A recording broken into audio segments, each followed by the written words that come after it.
Okay, folks, good morning. I hope you're all well in your respective parts of the world. I'm absolutely delighted to be here today and introduce Dr. Sem Hardon.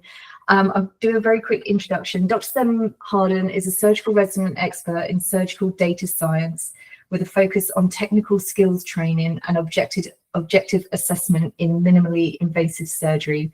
He is affiliated with Amsterdam UMC, the Amsterdam Skills Centre for Health Sciences, and the Technical University of Delft, where he integrates clinical practice with engineering and data-driven innovation to advance surgical education. His PhD research, data-driven assessment of technical skills for minimally invasive surgery, focuses on developing and validating force, motion, and time-based metrics to evaluate surgical performance. This work underpins the shift towards standardized competency-based training in surgery and forms the basis for emerging applications in surgical AI. Sem co-developed the Lapron Box Trainer, a hands-on laparoscopic simulator that provides real-time feedback. He's played a central role in introducing simulation-based training programs that are now a mandatory part of surgical residency in the Netherlands. Building on his data-driven approach, Dr. Hardon's current work explores the use of AI and ML to predict surgical proficiency and automate credentialing. In addition to his academic and clinical work, Dr. Hardon is actively involved in leadership roles across national and international organisations, and he is a member of the research committee of the European Association for Endoscopic Surgery, a board member of the Dutch Society for Simulation in Healthcare and the Dutch Society for Evolutionary Surgery, and part of the Surgical Hub for SDSC Research and Education team. A frequent speaker at international conferences and widely published in peer-reviewed journals, Dr. Hardon's work bridges surgery and simulation, helping shape the future of standardized and evidence-based surgical training. Sem, we are absolutely thrilled to have you here today. And so over to you. Well, thank you very much for the kind introduction. I'm also very excited to be here, and I want to thank you for the invitation to talk. I met with Dan in Belgium at the Surgical AI Days in Orsi, and then we talked about this roundtable discussion, and I'm delighted to be here and to tell you about my work.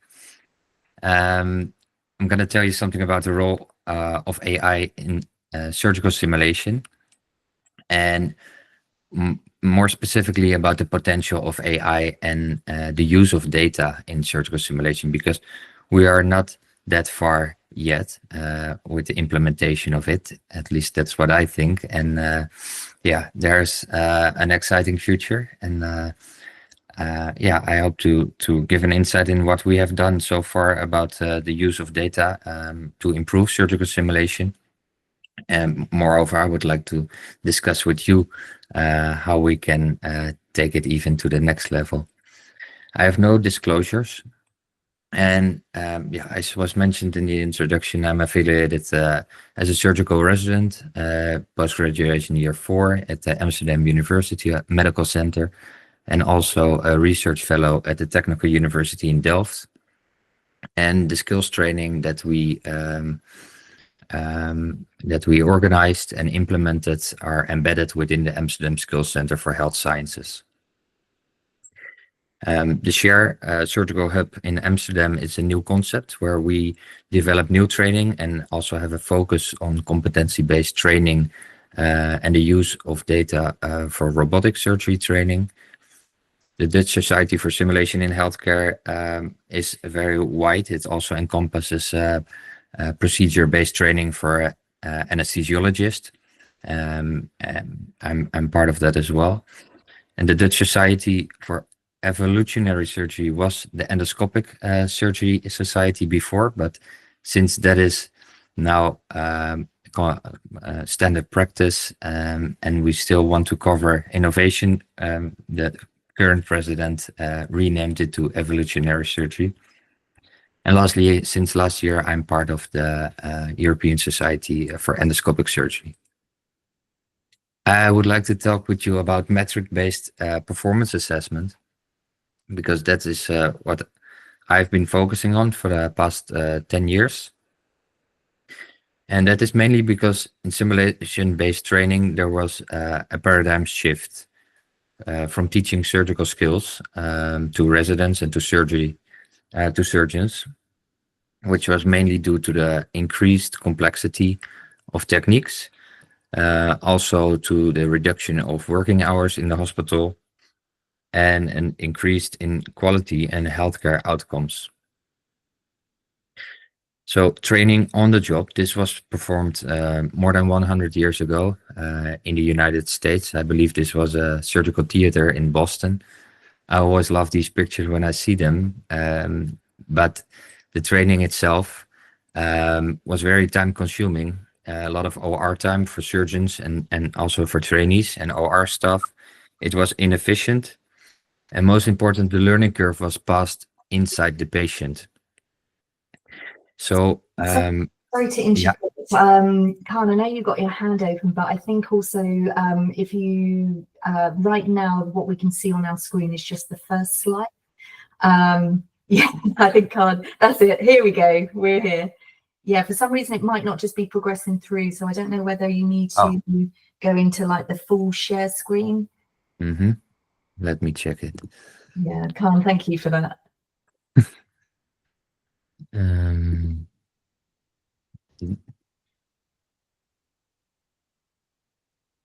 Is it better now, or?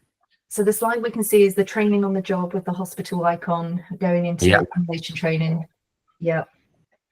But it's we can see all of the slides on the left-hand side. So there's something which might be like share screen or presenter view. Presenter view. There we go. It's in Dutch, so forgive me. Is it? Do you see it now, or? No, it's not. I think there's the icon down at the bottom right, which is also presenter view, because now it's on. Yeah, that's the one. Yeah. I have it on presenter view. That's the problem. Curious. Okay, I mean it's all. Sorry, it's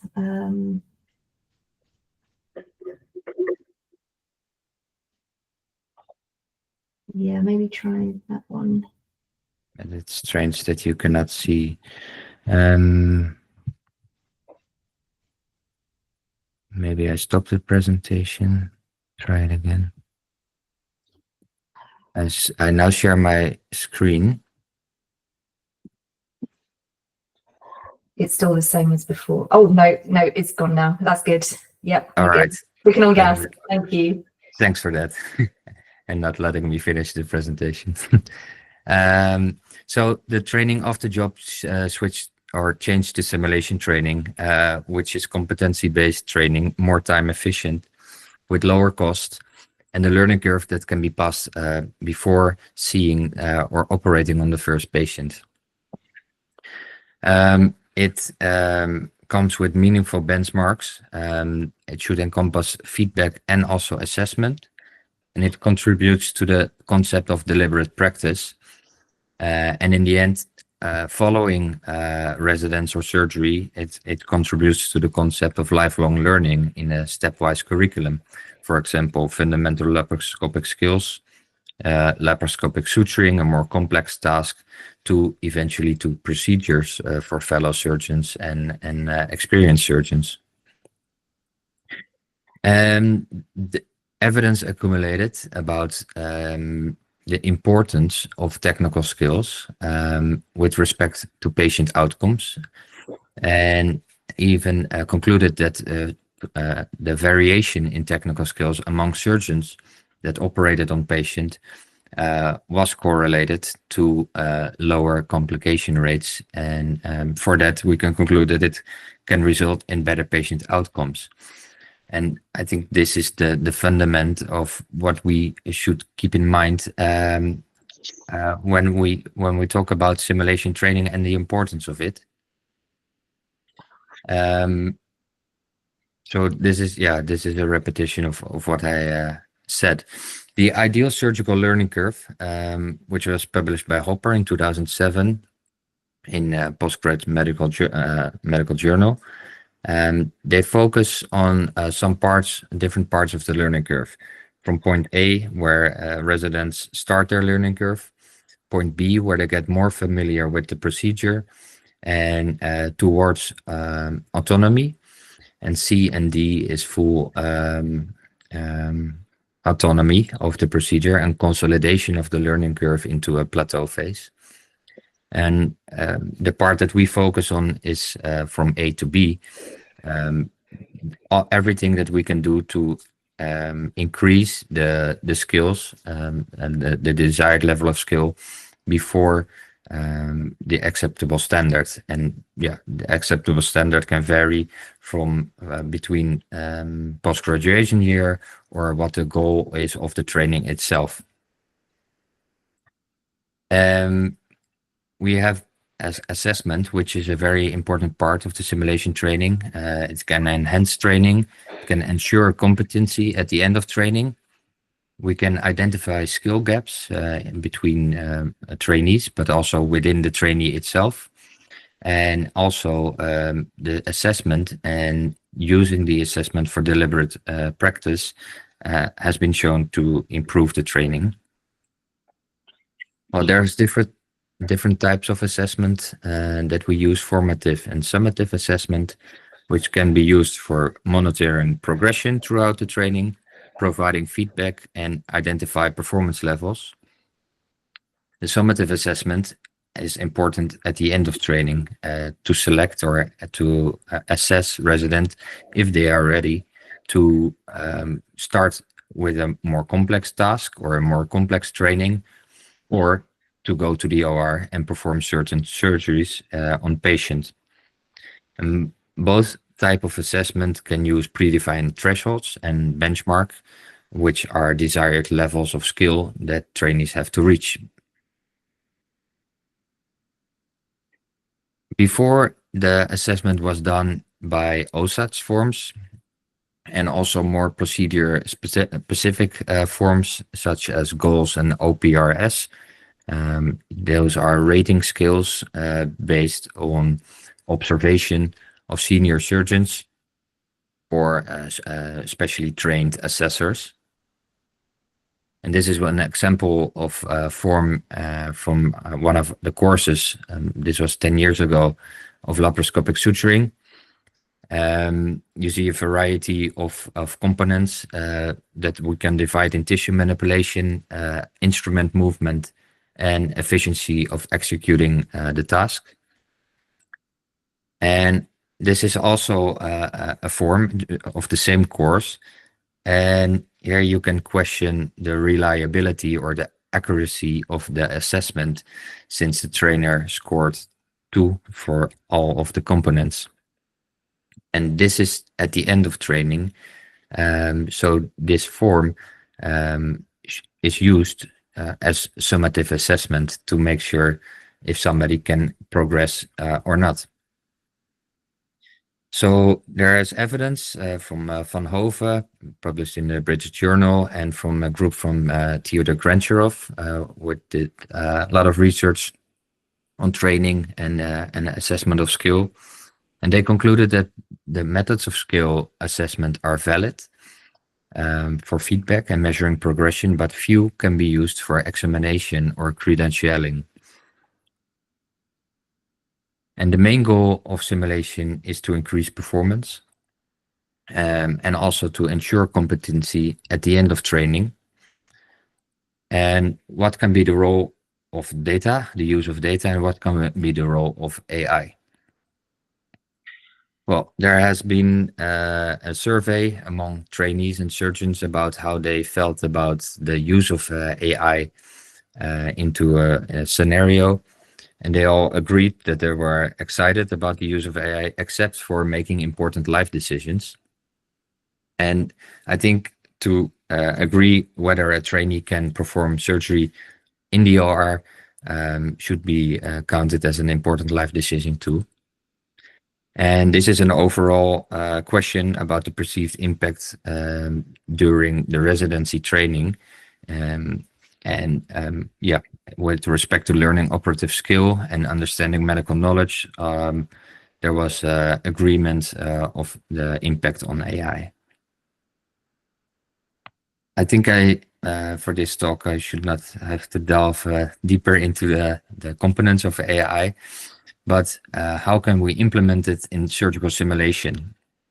That is the question for now. It has been done. There are some papers in the literature that focus on instrument segmentation, and they use basic parameters like time, grasp per movement, speed, path efficiency, and they use the convolutional neural networks like YOLO, and compared that. So that is actually what we did with FLS task, fundamental laparoscopic skills training 20 years ago, but now with instrument detection. And this paper from Ryder used also used artificial intelligence and also used the YOLO custom trainer detector. They compared the OSAT scores for economy of time, instrument handling, and the flow of operation, quite similar as the OSAT form that I showed you before. And they had accuracy ranging from 65 to 77%, but no statistical difference for flow of operation, respect for tissue, and economy of motion. Another paper from Andrew Hung, they used a convolutional neural network to assess the needle driving phases, like needle positioning on the robotic simulator, and also the needle entry angle in the task on the right upper corner of the screen. And they reached an area under the curve of 0.75 and 0.77 for that, which was published 2 years ago. And this is a paper they use automatic performance evaluation with the YOLO V5 convolutional neural network on laparoscopic suturing on the Penrose drain. And yeah, they had similar outcomes. So the mainly computer vision models are used for instrument detection and segmentation real time. For now, what we have seen is that it happens on basic skills tasks for training hand-eye coordination and basic laparoscopic skills, mainly focusing on hand-eye movement, object handling, and coordination, but there's a variation in accuracy. And yeah, for simulation training, the role of AI or the goal of implementation of AI should be providing automatic feedback to the trainee, increase surgical precision and efficiency of training, and also enhance self-directed training to reach the predefined level of proficiency at a quicker speed. So with improving of the networks that are used, now real-time object detection can be done to identify position, to have orientation and segmentation, but with a higher accuracy. But the object tracking mainly focus on motion analysis parameters, and these parameters they represent only instrument handling skills and how to utilize these data, and moreover, how useful is it in daily practice to focus on speed or on instrument handling use, and are there any other parameters or metrics that represent technical skill. Besides, there's a question on how to ensure high quality data and how to optimize the use of data. How do we collect our data sets? Is it mainly by the videos from the surgeries or videos from simulation training? Or are there other options that we can collect data during simulation training? Well, this is a study published by LAM 3 years ago, where they used various data sources on benchtop tasks and procedures, and they combined kinematic data with video analysis. And this machine learning algorithm collected novel data, and they trained the model, and eventually they provide an assessment, or that was the result of the machine learning algorithm.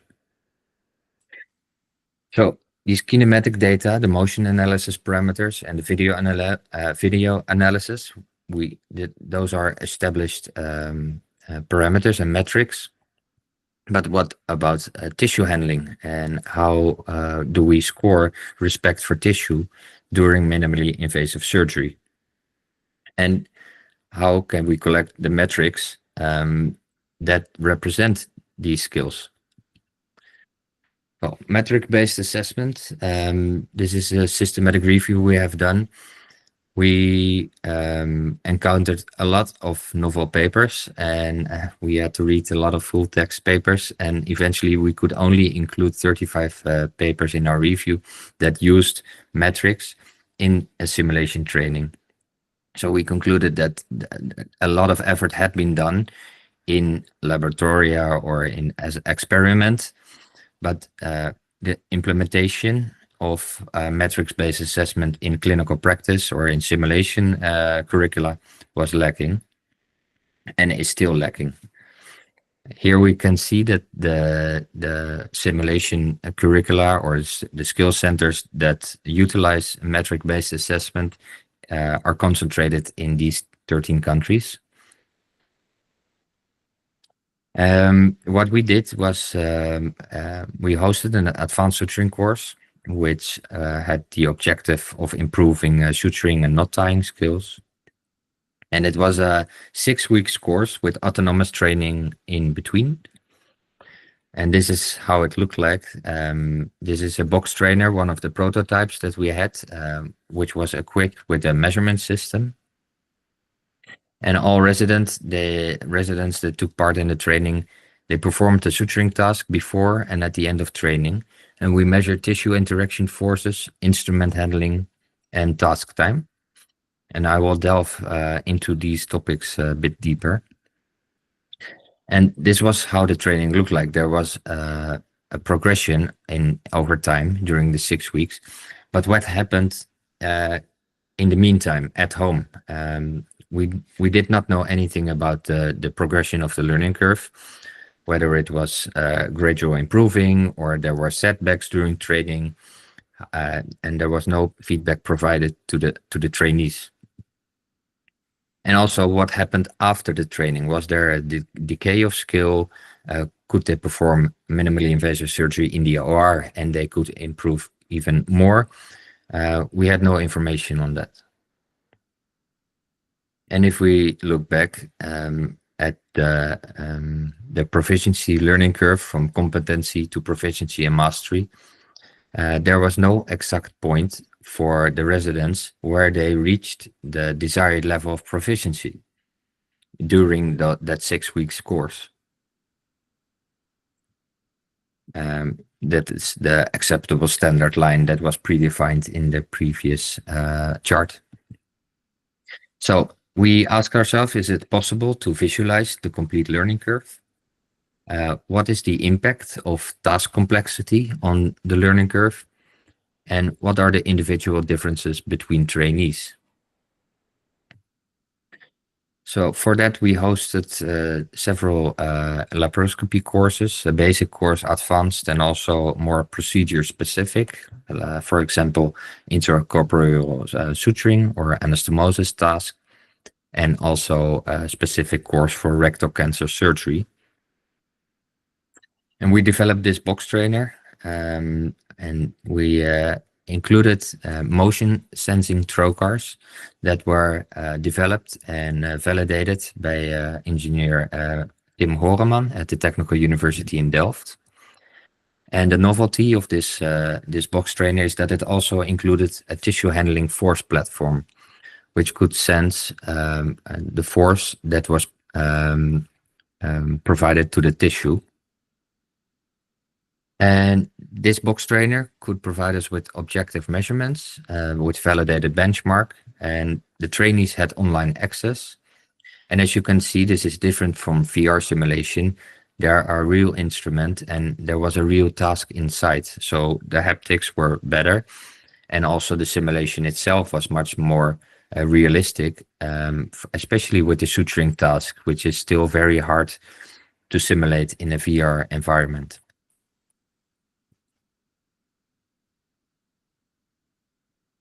And these are some examples of the outcomes. There are the trendos. Those are the trocars that sense the pitch in the roll and the translation of the instruments. And this is the absolute force and the maximum force plot that comes from a specific task. And on the x-axis is the time. So we could exactly see where the amount of force was applied and which are the risky areas during a specific task.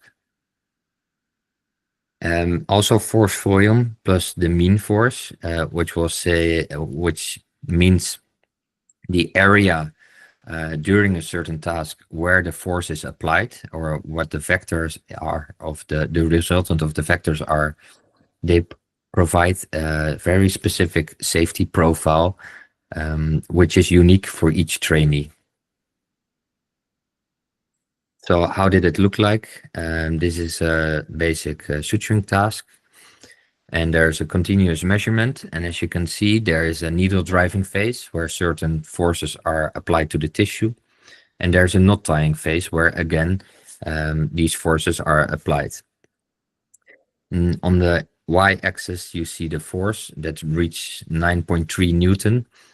For reference, an expert can perform a suturing task with less than 3 or 2 Newton.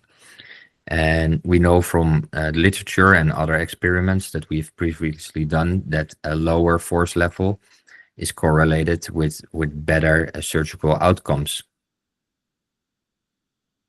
Here you see an example of the videos, and this is a pre-course, and on the right side is a post-course. You can also tell from the damage on the suturing pad that a lot of training has been done, but the result is obvious, I think. So the instrument movements, we've seen the OSATS outcomes on the pre and the post and the follow-up measurements. And if we look at the force sense parameters, there is a correlation of these outcomes with a decline in the distance of instruments path length, and also a decline in total task time, which are inverse correlated with efficiency, or with proficiency, sorry. And if we look at the tissue manipulation forces, we also noticed that there was an increase in the OSATS outcomes. But what was more interesting, that the maximum exerted forces, they did not significantly decrease during the course. And the number of force penalties, they were given when reaching a certain level of maximum force or passing that level, remained dangerously high. So we concluded that without specific feedback on this outcome, there was no progression. And also the maximum exerted forces to the tissue are not reliable, assessed by using only OSATs. So how can we predict and how can we influence and improve this part of the learning curve? Well, we implemented the continuous curriculum, and that was remote autonomous training. The box trainer was given to the residents, and they took the box trainer home for 3 weeks or 6 weeks with unlimited repetition. They were provided with personalized feedback after each session, and also based on that feedback, they trained in a fashion of deliberate practice.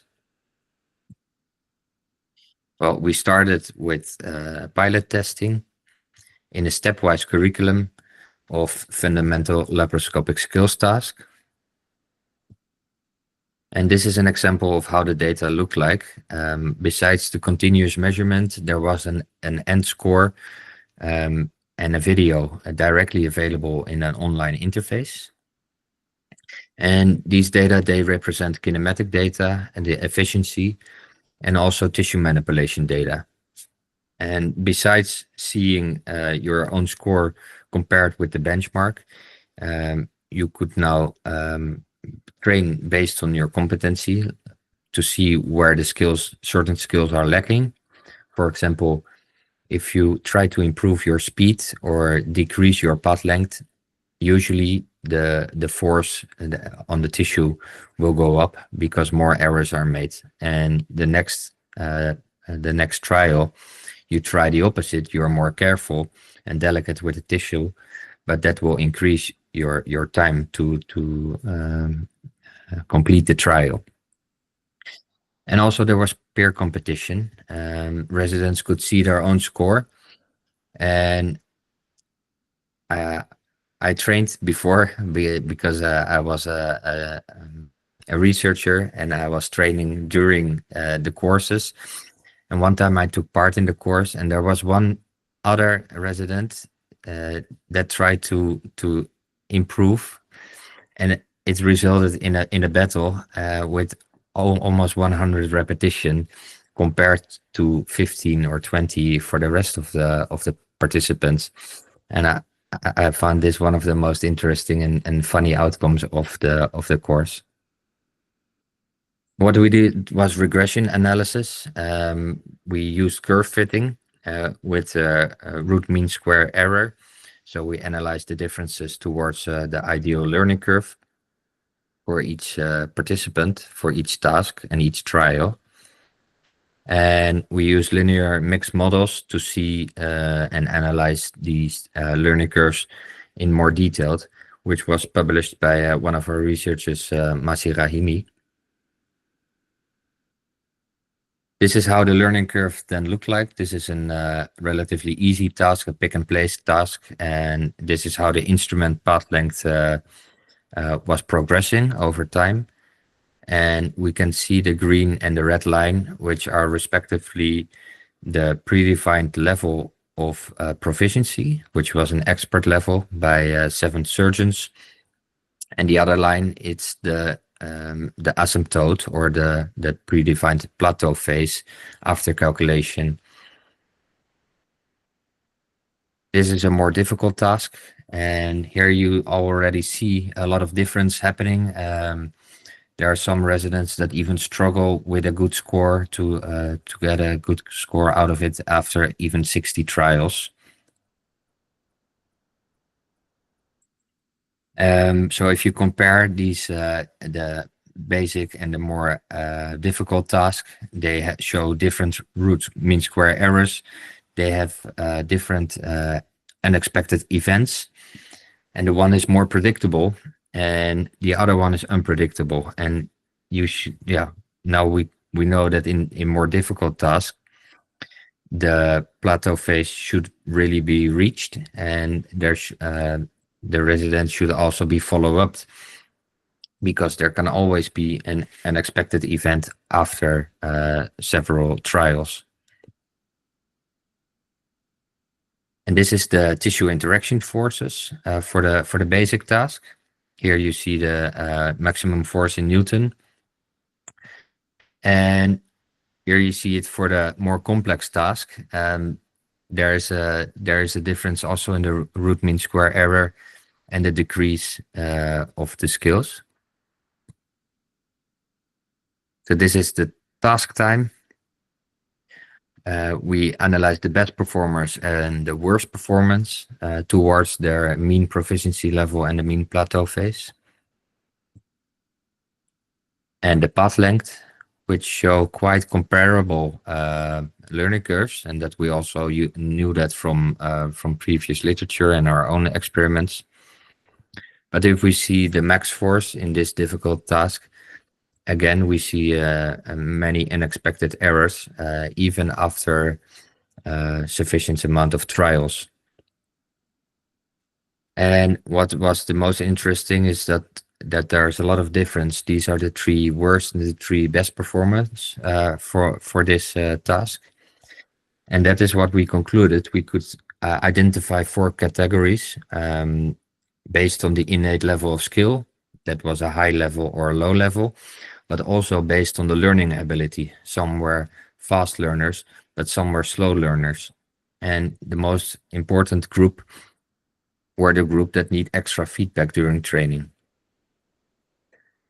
We used proficiency level predictions.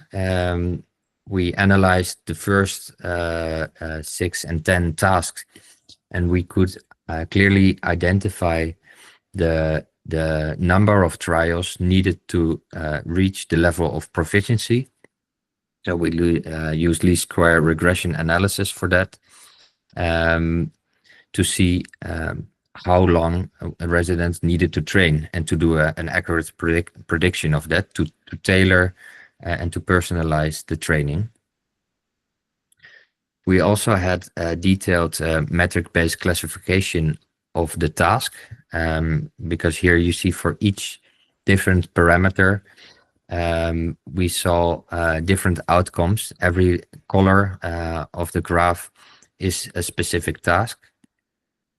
So here you can classify whether the task is useful to test or to train your instrument handling skill, or, for example, more useful to train tissue handling skills. So in conclusion, we had personalized feedback, enhanced training, and yeah, the task complexity, based on that, you see different learning curves. The tissue handling forces, they need specific feedback to improve.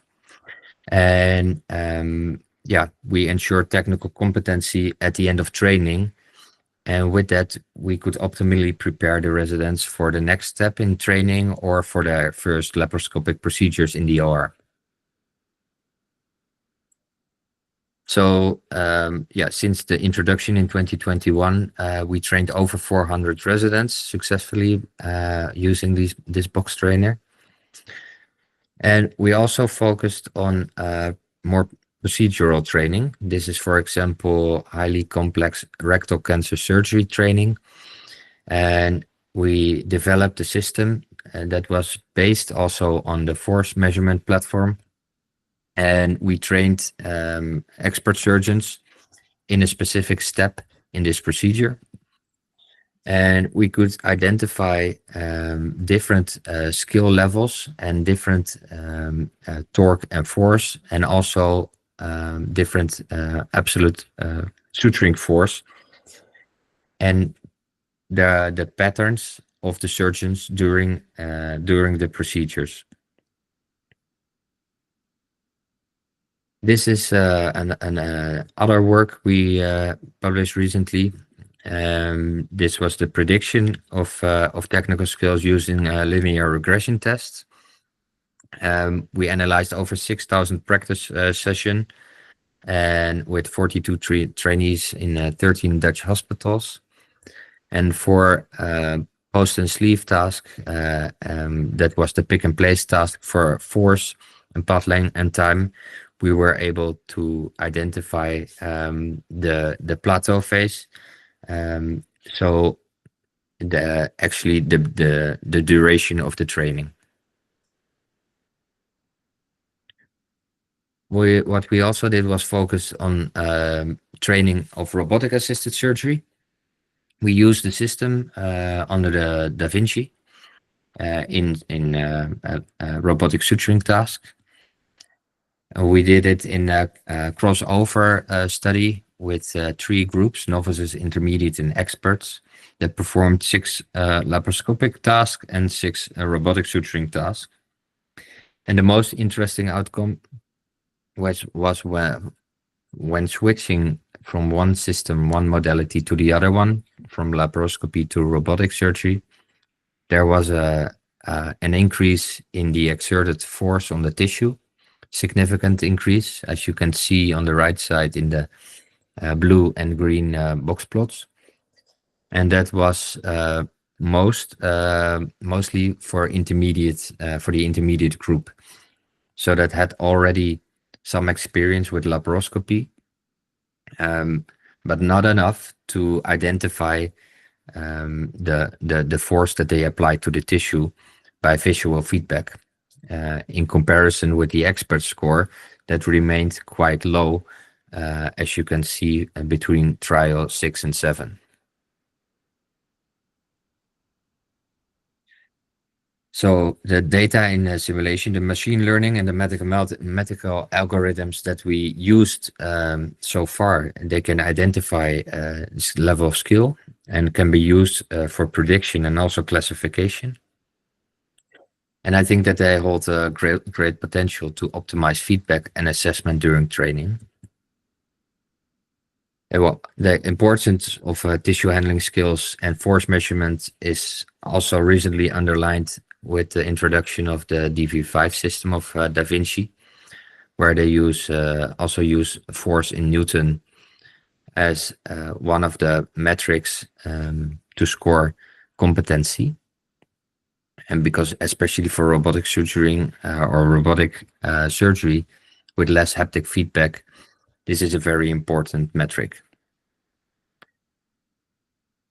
We now opened a new skills lab in the Amsterdam Skills Center with 13 new robotic ORs that can be used simultaneously to simulate robotic surgery procedures. And yeah, so far the role of AI in surgery is mainly object segmentation to use for intraoperative guidance and clinical decision making. And as we saw in the papers that were used for simulation training, for technical skill detection, for basic skills and basic movements so far. But I found it interesting that most research now that has been done to research technical skill detection is done during real procedures already. So the residents and the surgeons are analyzed and are scored in the operating theater, where I think it's more important to ensure the competency of technical skill at the end of the simulation training. So the role of AI, we now have objective performance metrics and videos. These can provide robust and scalable data sets to use for real-time comprehensive feedback and eventually enhance the learning curve. Most importantly, to ensure the competency at the end of training. So what can be the next step in simulation training? I think we should automate assessment based on the data we use, but use it in a better way using AI to have more accurate assessment and prediction of skill. By that, have more efficient training so that the trainees can pass their learning curve in a shorter span of time. And what would be very interesting is to have a correlation with the technical skills in the OR to validate the effectiveness of the training itself. For example, by using OSATs, by using a video analysis, or even clinical outcomes. So there's a bridge to gap from what we have done so far and where we can go and where we should go. For that, we need a good infrastructure and high quality data sets. And I think also international collaboration, because a lot of people and groups like yourself are very involved in AI. But it's nice to bring knowledge and experience together and to see where we can go from that. So I would like to thank you for your attention, and I'm happy to take any questions. Sam, that was absolutely fascinating. I scribbled down a few notes just as you were talking. I think for me, the characteristics of the learning curve in skill development I mean, that's really fascinating that you were able to sort of segment the learners during that skill development process and determine sort of where they were on that learning curve. I mean, to see that in action, I thought was really fascinating. Also scribbled down the detailed metric-based task classification, and how you were able to look at the specific skills as well, the pitch, the role, the translation of the instruments. I thought that was really, really neat. Anyway, enough about what I found interesting. Folks, I'd love to turn it over to the group. Are there any questions?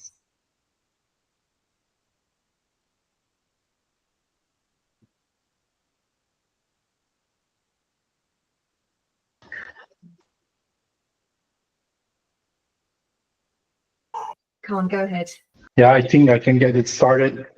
Thanks for the talk. It was really interesting. And I actually, at SDSC, we dealt quite a bit with laparoscopic surgery. I'm very familiar with the simulation setup, not the robotic one, but the one that had the cardboard box and, and a little sack with some structure in it. And so and also we have this platform, you probably talked about it with Dan and everything, that we have some sort of kinematics measured by using tool detection.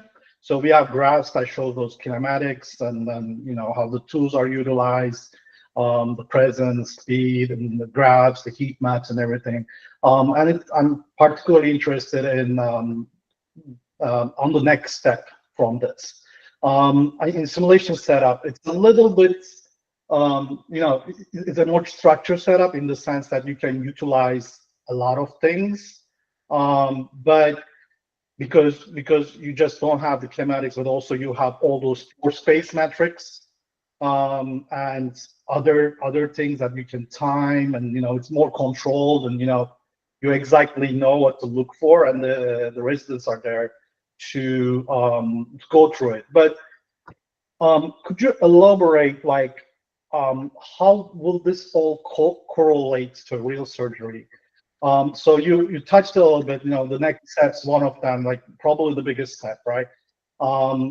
Like all these learnings from the simulation, all the assessment, all these scores and everything. And there will be spectacular ones, there will be not so great ones. Okay, and then, but in real surgery, how you can,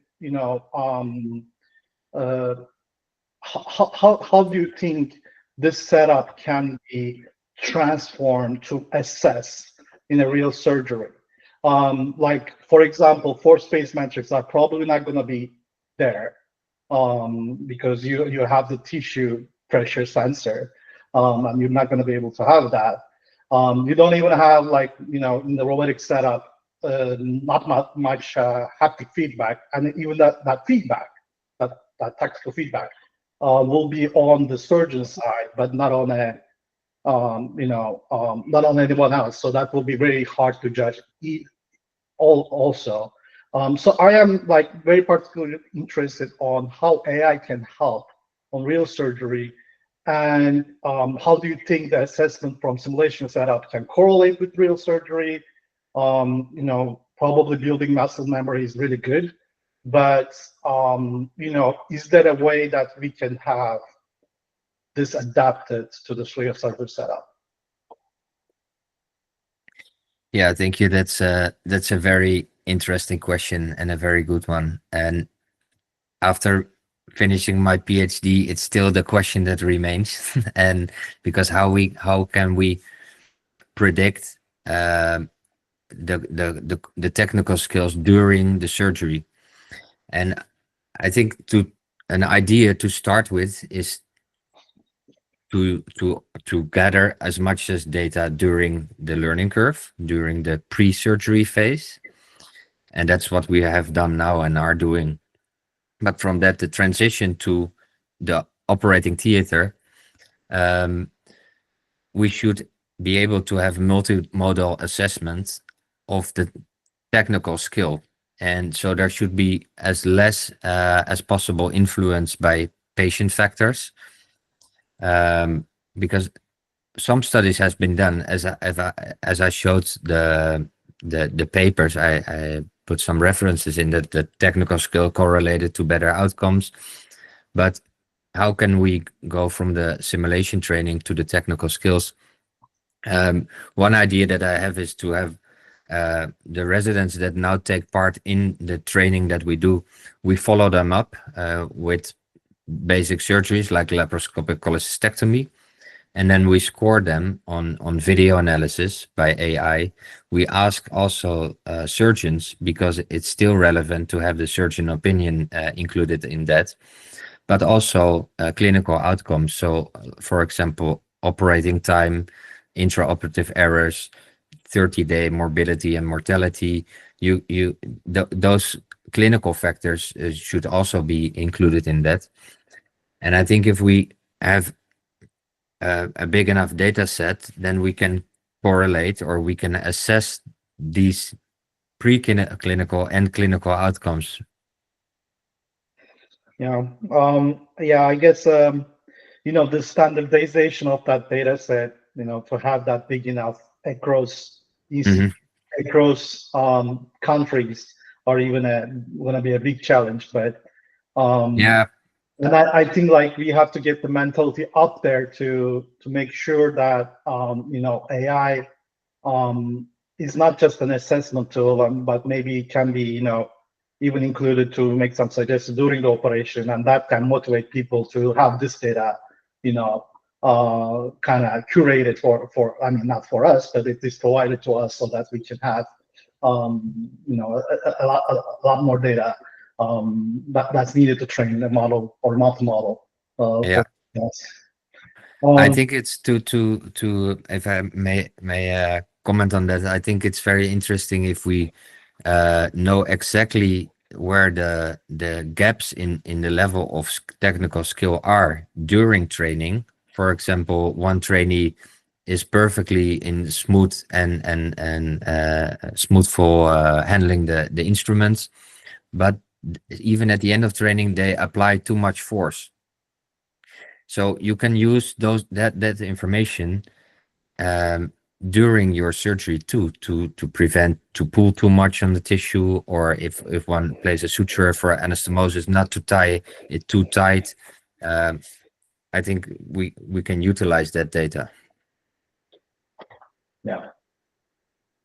Thank you. Thank you. Okay, folks, we've got about 4 minutes left, so there's probably time for one more question. Jan. Hi, it's an interesting talk. I missed the beginning a bit, so maybe so forgive me if it's already in the slides. So basically, my question is, it's the material also simulated, or it's real one? For the simulator, the surgery you performed, is the material or the organs are simulated, or it's a real one? It is simulated. We, for example, for the basic task, we use hands-on task. It's simulated material, and for the suturing task, we use suturing pads. And for the more complex task, there's now, for example, biotissues and silicon models that you can use to simulate performing anastomosis task or difficult suturing task or part of the surgery. So then my question is, because you can in the end you compare this with the Da Vinci surgery robotics, then the first comparison, I think it may be not very accurate because you compute them different ways. With the simulated one, you have to calculate, you have to map the force you insert on the tools with like spring systems or something. So it's kind of a simulated force. Yeah, so if I get your question right, the force on the artificial tissue is different than on real tissue. Yes. Yeah, but for this research that we have done, it was the focus was identifying the different level of skill between the different level of expertise. So within novices and experts. So it was not to externally validate the artificial task, but that's indeed it's true that a good score on artificial tissue does not mean that you will provide or perform good enough in real life. It's just an indication of progression during the training. Yeah, I'm just like, I think because you use that as a measure, as a metric to measure their performance, so I just think like the comparison is maybe not accurately reflect their skills. Yeah, I understand what you mean, but it depends what level of skill the trainee has and the purpose of the training, whether it is if it's for basic training to learn hand-eye coordination and using the robot, that these can be useful parameters. But if you want to make sure that one perform highly complex pancreatic surgery with the right level of skill, or pediatric surgery, then you should have different benchmarks that are externally validated. Yeah. That's my question. Thank you. Thanks. Okay, so we're now, I just glanced at the time, we're now at the hour. So folks, let's wrap up here. Sam, thank you so much for your time. This has been incredible. I believe we're now going to segue into a smaller session just with the SDSC, ML and Eng team. So folks, thank you. And Sam, we'll see you on that call in a moment. Yeah, thank you all, and thanks for the good questions. Great stuff. Bye now.